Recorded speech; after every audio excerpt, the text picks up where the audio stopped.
우리는 분노와 혐오의 시대를 살아가고 있습니다.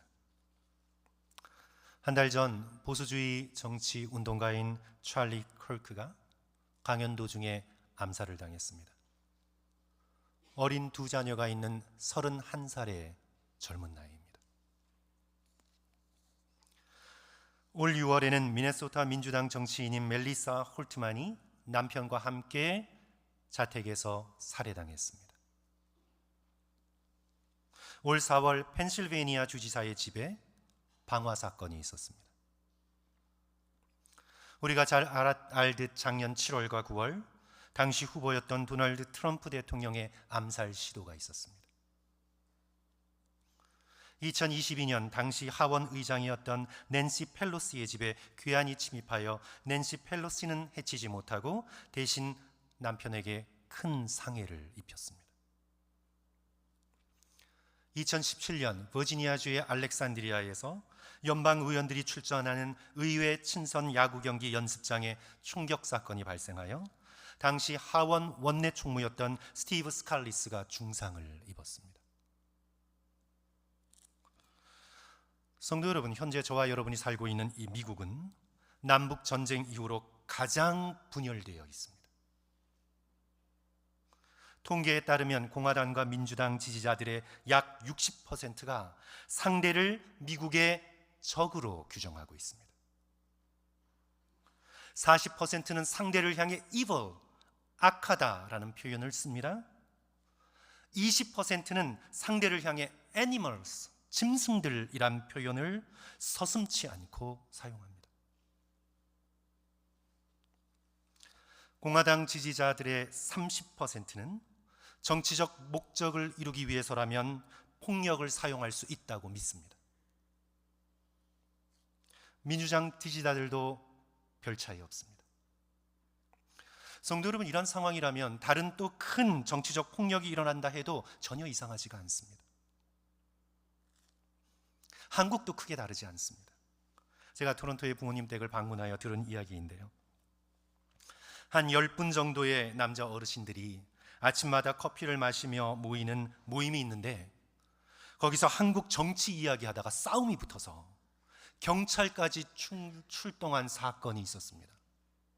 성도 여러분, 한번 싸우고 싶으면 정치 얘기하면 됩니다. 그럼 우리는 싸울 수 있어요. 오늘 우리는 한국이든 미국이든 분노와 혐오의 시대를 살아가고 있습니다. 이런 시대에 우리 그리스도인들은, 예수 그리스도를 주로 믿는 우리 그리스도인들은 이런 시대에 어떤 사람이 되어야 할까요? 오늘 본문 말씀은 한 가지를 강조합니다. 자비로운 사람이 되라. 자비로운 사람이 되라. 우리 다 같이 36절의 말씀 우리 한 목소리로 읽습니다. 너희 아버지의, 시작, 너희 아버지의 자비로우심 같이 너희도 자비로운 자가 되라. Be merciful as your father is merciful.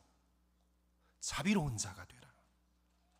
분노와 혐오의 시대를 살아가고 있는 저와 여러분을 향한 하나님의 말씀입니다. Be merciful. 자비로운 사람이 되라. 나와 생각이 다르고 때로 나의 성미를 긁고 내 길을 가로막고 심지어 나에게 깊은 상처를 주는 사람이라 할지라도 그 사람을 향해 너는 자비로운 자가 되라. 그래야 하는 이유는 하나님께서 지극히 자비로우시기 때문입니다. 너희 하나님의 자비로우심 같이 너희도 자비로운 자가 되라. 사랑하는 성도 여러분, 하나님의 그 크신 자비가 저와 여러분에게 없었다면 저와 여러분은 살아남지 못했습니다. 우리는 하나님의 뜻을 완전히 거스르는 원수였습니다. 우리는 하나님의 적이었습니다. 로마서 5장 10절, 곧 우리가 원수 되었을 때에, 헬라어 원어로는 하나님의 원수가 되었다. ektroi to theou, 우리가 God's enemies, 하나님의 원수요 하나님의 적들이었다. 그런 우리를 하나님이 무한하신 자비로 받아주시고 자녀로 삼아주셨습니다. 하나님의 이 자비는 하늘보다 높고 바다보다 깊습니다. 하나님의 이 자비하심을 본받은 우리의 신앙의 선배 손영원 목사님은 1948년 여순 사건 때 자신의 두 아들 동인과 동신을 죽인 안경선을 양자로 삼습니다. 총살시키겠다는 국군을 설득해내요. 그를 구해냅니다. 아들을 죽인 원수를 하나님의 자비를 본받아 자신의 양자로 삼습니다. 너희도 자비로운 자가 되라. 이 말씀을 친히 실천합니다. 손양원 목사님의 시대는 정도는 아니어도 오늘 우리 역시 분노와 혐오의 시대를 살고 있는데, 이 시대 속에서 저와 여러분은 어떻게 자비로운 사람이 될 수 있습니까? 우리는 선한 힘의 능력을 믿을 때, 그때 비로소 자비로운 사람이 됩니다. 우리는 선한 힘의 능력을 믿고 의지할 때 우리는 자비로운 사람이 됩니다. 예수님은 오늘 말씀 속에서 모든 사람에게 원수가 있다고 말씀하십니다. 우리는 이 번역한 원수라는 단어가 너무 강해서 원수라는 말을 들을 때 나 원수 없어요. 무슨 원수? 나 원수 없어요 부인하게 되는데, 그런데 예수님은 누구에게나 원수와 같은 존재가 있다고 전제하고 계십니다. 27절 말씀 보세요. 그러나 너희 듣는 자에게 내가 이르노니 너희 원수를 사랑하며, 너희 원수가 있다는 걸 전제로 말씀하십니다. 28절 말씀 보시면 너희를 저주하는 자를 위하여 축복하며 너희를 모욕하는 자를 위하여 기도하라. 우리가 인생을 살다 보면 내가 잘못되었으면 하는 저주의 마음을 품고 있는 자를 불행하지만 만나게 됩니다.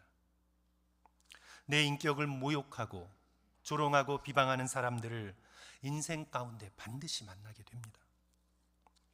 나의 자존심을 깎아내리고 내 마음에 깊은 상처를 남기는 그런 사람들이 우리 인생에는 반드시 있습니다. 가까운 가족 중에도 있을 수 있습니다. 정말 힘들어요. 누구에게나 원수 같은, 원수가 되는 그런 사람들이 있습니다.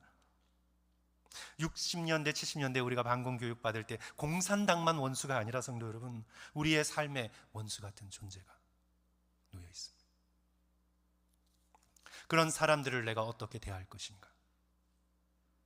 복음을 모르는 세상 사람들은 당연히 저주하면 같이 저주하고, 한 대 맞으면 다시는 그런 짓 하지 못하도록 2대, 3대, 4대 더 때리고, 모욕하면 본때를 보여주고, 세상은 당연히 눈에는 눈, 귀에는 귀 대응합니다. 그렇게 하는 것이 싫고 그런 힘이 없으면 차갑게 거리를 떼고 없는 사람 취급하며 자신을 보호합니다. 하지만 복음을 믿고 하나님 나라의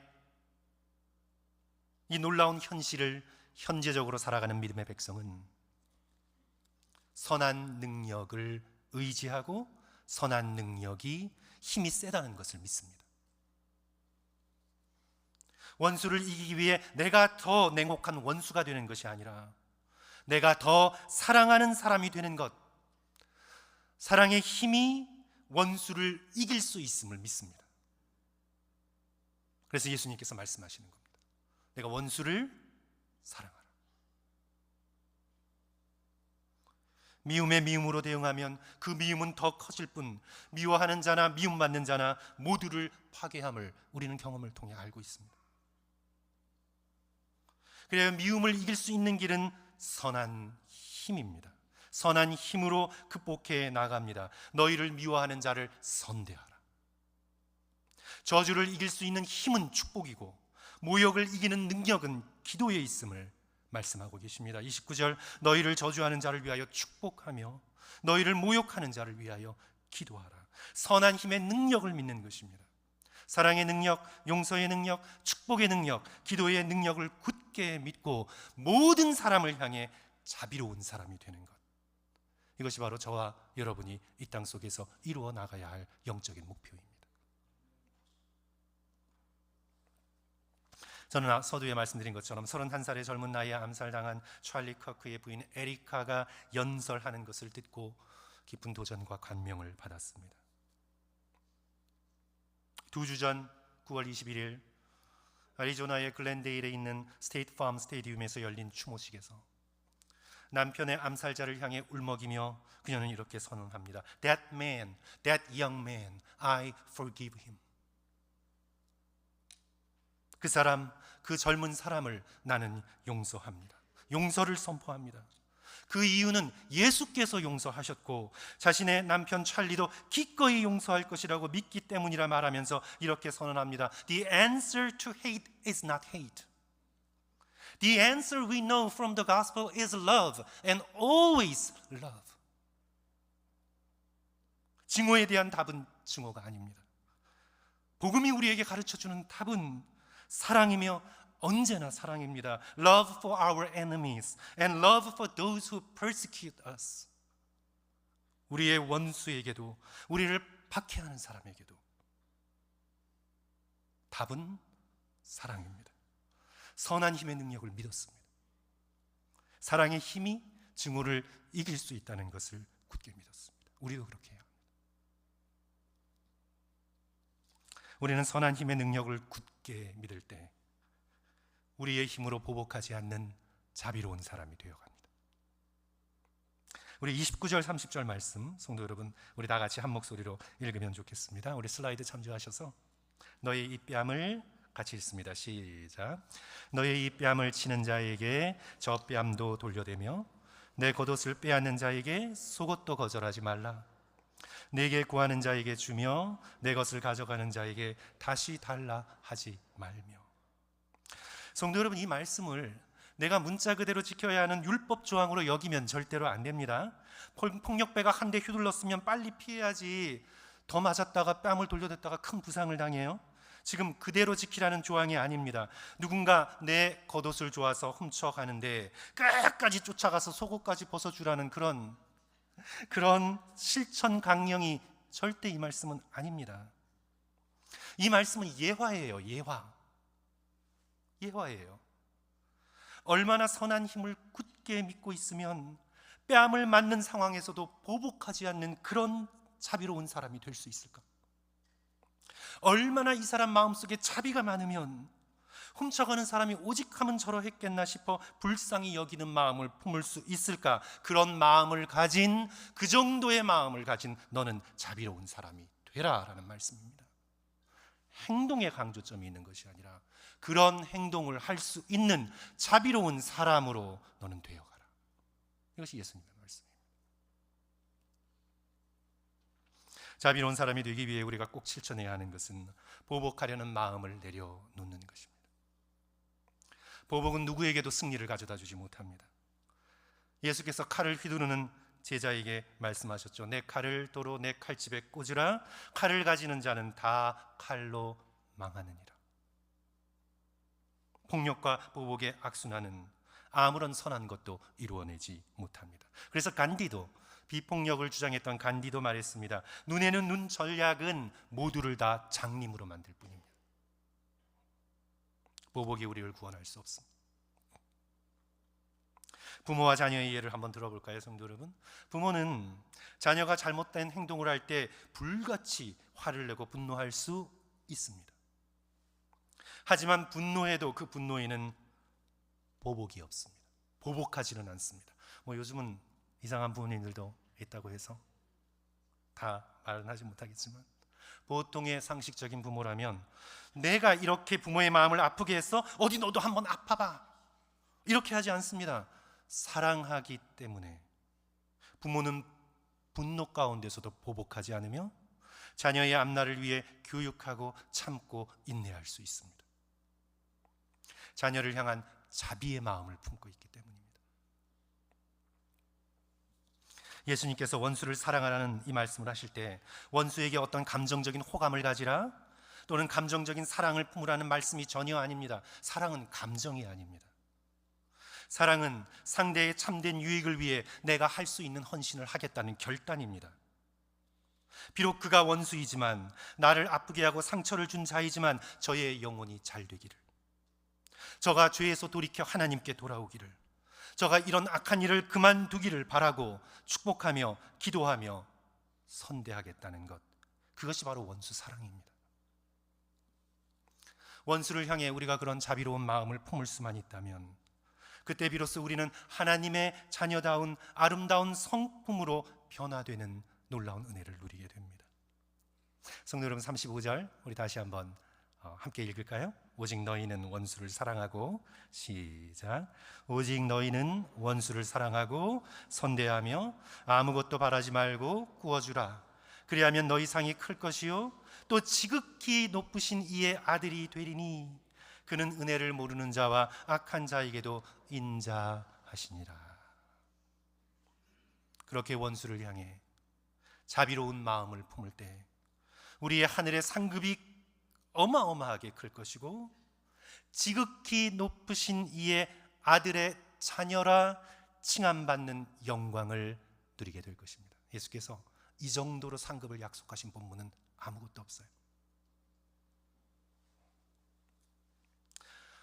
또한 우리는 자비로운 자가 되기 위하여 보복하려는 마음과 함께 계산하려는 마음도 내려놓아야 합니다. 오늘 본문 32절 말씀, 너희가 만일 너희를 사랑하는 자만을 사랑하면 칭찬받을 것이 무엇이냐? 죄인들도 사랑하는 자를 사랑하느니라. 서로 주고받는 관계죠. 내가 이만큼 사랑을 줬으니 나도 이만큼 사랑을 너에게 주겠다. Transactional, give and take, 주고받는 것이죠. 그게 나쁘다는 말씀은 전혀 아니에요. 그러나 우리의 사랑이 거기에만 그친다면 하나님 나라 백성으로 더 나을 것이 무엇이 있겠느냐? 죄인들도 그렇게 하지 않느냐? 33절, 너희가 만일 선대하는 자만을 선대하면 칭찬받을 것이 무엇이냐? 죄인들도 이렇게 하느니라. 내가 이만큼 해줬으니, 당신이 이만큼 해줬으니 나도 이 정도는 해드리고 기대합니다. 손익계산서에 따른 거래이지요. 인간관계가 거래입니다. 그런 거래는 죄인들도 한다. 그 거래가 나쁘다는 것이 아니라 만일 너희가 거기에만 그친다면 나을 것이 무엇이냐? 34절도 같은 맥락입니다.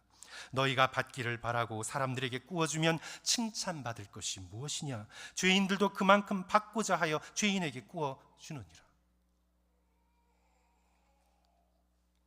그러나 성도 여러분, 원수는 감정적으로, 인격적으로 내가 손해보는 대상이죠. 내가 용서했다고 그 사람이 고마워하고 나를 잘 대해주리라는 아무런 보장이 없어요. 아무런 보장이 없어요. 오히려 그렇게 해서 나를 무시할 수도 있고 어떤 거래도 보장되지 않는 거예요. 원수는 손해만 볼 수도 있어요, 끝까지. 그러나 예수님께서 지금 말씀하고 계시는 것은 그런 계산을 초월한 행위, 그런 거래를 넘어서는 곳, 바로 그곳에 하늘의 은혜가 있고, 바로 그곳에 하늘의 상급이 있고, 바로 그곳에 하나님의 자녀로 드러나는 하늘의 영광이 있다고 선포하고 있는 것입니다. 거래와 계산을 초월한 곳에 하늘의 은혜, 하늘의 상급, 하늘의 영광이 있다. 그래서 35절, 오직 너희는 원수를 사랑하고 선대하며 아무것도 바라지 말고 아무 계산 없이 구워주라. 그리하면 너희 상이 클 것이요 또 지극히 높으신 이의 아들이 되리니 그는 은혜를 모르는 자와 악한 자에게도 인자하시니라. 하나님의 나라는 계산을 초월한 나라입니다. 그래서 우리가 계산하려고 하면 하나님 나라의 은혜를 상실하게 됩니다. 성도 여러분, 마태복음 20장에 나오는 포도원 품꾼의 비유를 잘 알고 계시죠? 포도원 주인이 일꾼들을 불러 포도원에 일을 시킵니다. 하루 품삯인 한 데나리온 주겠다고 약속하고 불러서 일을 시켜요. 아침 일찍 오전 9시, 12시, 오후 3시 나가서 일꾼들을 불러 일을 시킵니다. 그리고는 이제 마지막 문 닫아야 할 시간인데 오후 5시 또 일꾼들을 불러 일을 시킵니다. 이제 나중에 품삯을 줄 때 보니 똑같이 한 데나리온씩을 줍니다. 약속한 대로. 자, 가장 억울한 자가 누구일까요? 그렇죠, 너무 잘 아시죠? 제일 먼저 들어온 자가 억울해하며 말합니다. 왜 아침 9시에 들어와 하루 종일 일한 우리와 저녁 5시에 들어와 1시간만 일한 저들을 똑같이 취급합니까? 불공평합니다. 주인을 원망합니다. 주인의 자비와 주인의 긍휼의 마음을 가지지 못했습니다. 5시에 들어온 자들도 먹여야 하는 아내가 있고 돌봐야 하는 자녀들이 있고, 그래서 그들도 하루 품삯이 간절히 필요한 자들입니다. 먼저 들어온 자들은 계산하는 마음만 품었습니다. 자비와 긍휼의 마음을 품지 못했습니다. 주인의 마음을 가지지 못했습니다. 지금 나에게는 원수처럼 보이지만 저들도 살아가야 할 인생이 있고 사랑하는 가족들이 있고 저들도 하나님 앞에 서서 책임져야 할 자신의 영혼이 있다는 것, 우리는 그것을 기억할 때 우리는 그 영혼을 향해 자비와 긍휼의 마음을 품을 수 있고, 그 마음을 품을 때 우리는 하나님의 자비하심처럼 자비로운 자가 되는 겁니다. 사랑하는 성도 여러분, 우리 모두 선한 힘의 능력을 굳세게 믿으시기를 주님의 이름으로 간절히 축원합니다. 미움과 분노와 혐오의 시대를 살면서 선한 힘으로 악을 이길 수 있는 저와 여러분 되시기를 간절히 축원합니다. 보복하려는 마음을 내려놓고 계산하려는 마음을 내려놓고 눈을 들어 빈손이 되어 십자가를 바라볼 수 있는 저와 여러분 되었으면 좋겠습니다. 성도 여러분, 만일 예수님께서 우리에게 보복하려는 마음을 품으셨다면 저와 여러분은 끝장입니다. 이 한 세상 끝장이 아니라 저와 여러분은 영원토록 끝장입니다. 벗어날 수가 없습니다. 주님이 보복하려는 마음을 우리에게 품으셨다면 우리는 끝난 겁니다. 만약 예수님께서 오늘 우리를 바라보며 너희들처럼 나도 너를 철저히 계산하겠다 하는 예수님이 오늘 우리를 향해 계산하는 마음을 품으셨다면 저와 여러분은 영원히 죄악의 굴레에서 벗어날 수 없습니다. 그러나 자비와 긍휼이 무한하신 하나님께서 하나님의 원수된 우리에게 지극히 자비로우셨습니다. 한 점 흠없는 독생자 예수 그리스도를 보내셔서 우리 대신 저주받게 하시고 우리 대신 모욕받게 하시고 우리 대신 형벌받게 하셨습니다. 우리는 십자가를 바라볼 때 원수를 포함하여 모든 사람을 사랑하고 축복하며 기도할 수 있는 선한 능력을 얻게 됩니다. 우리의 힘으로는 할 수 없습니다. 십자가의 사랑만이 우리를 그렇게 하게 만들 수 있습니다. 저는 기독교 저술가인 제임스 에머리 화이트의 글로 오늘 설교를 마치고자 합니다. 사실 내가 사랑하고 싶지 않은 사람들이 여럿 있다. 나는 이들의 차이와 약점과 죄에 너무 압도되어 이들을 미워할 뿐 아니라 때로 경멸까지 한다. 그러나 그때 나는 거울을 본다. 진리와 겸손에 비추어 나 자신을 평가하는 순간만큼 명확한 순간도 없을 것이다. 내가 내 자신의 실패를 인식하고 다른 사람들을 볼 때 비로소 그들을 은혜의 눈으로 바라보게 된다. 그러면 모든 것이 달라진다. 사랑하는 성도 여러분, 십자가의 거울에 우리 자신의 얼굴을 비춰보고 Be merciful, 자비로운 자가 되시기를 주님의 이름으로 간절히 축원합니다. 우리 함께 기도하겠습니다.